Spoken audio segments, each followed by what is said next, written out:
Hello, everybody, and welcome to a brand new episode of JAZZIZ Essentials. This is a series where we talk about songs, artists, and events that gave rise to the music that we know and love, jazz. I'm Matt Micucci, online editor of JAZZIZ, and this Saturday is the 4th of July, which isn't just a date that commemorates the Declaration of Independence of the United States, but also the birthday of one of jazz music's most iconic artists. Louis Armstrong, of course. Or is it? For a long time, his exact date of birth was something of a mystery. Armstrong himself said he wasn't too sure about when he was born, but celebrated his birthday on the 4th of July. He even claimed, and these are his own words, that it was a blasting 4th of July, my mother called it, that I came into this world, and they named me the Firecracker Baby. Publicly, Armstrong claimed he was born on the 4th of July of 1900, but he used 1901 on his Social Security and other papers filed with the government. In the mid-1980s, by using Roman Catholic Church documents from when his grandmother took him to be baptized, New Orleans music researcher Tad Jones established that Satchmo's actual date of birth was the 4th of August of 1901. The reason for this disparity is because birth and death certificates of such impoverished places as the one where Armstrong was born were not properly filed or kept at the time, and this was largely due to illiteracy.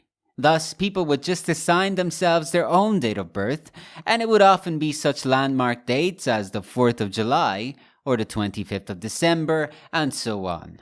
Knowing that Satchmo was born on the 4th of August doesn't stop us from celebrating him on the 4th of July as well. After all, this was the date when he celebrated his birthday when he was alive. That's why we refer to the 4th of July as his traditional birthday. But the date of birth isn't the only mystery surrounding his birth. Louis was born to Mary Albert and William Armstrong. It was said that they were born in slavery, but that is simply not true.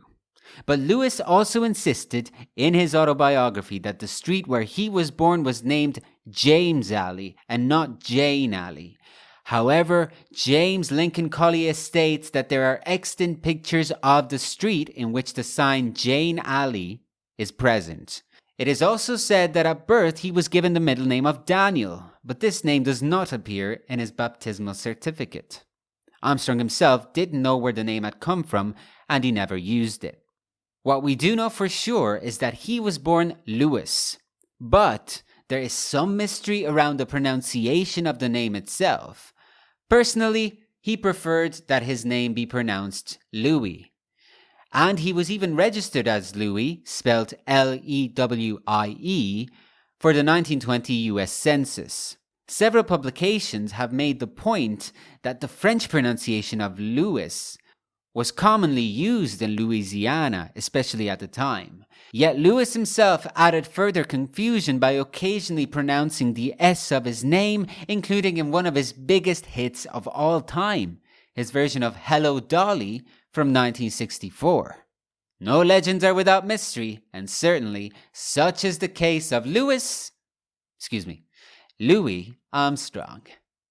But that's all for this episode of JAZZIZ Essentials. Thank you very much for watching. I hope you liked the video, and if you have, I encourage you to like it, share it, and subscribe to the channel. I also urge you to check out JAZZIZ.com, our regularly updated website with lots of great jazz-related content for both the aficionados and the newbies. And to join me next week as we will continue to explore stories about songs, artists, and events that gave rise to jazz. But till the next time, stay healthy, stay safe, stay strong.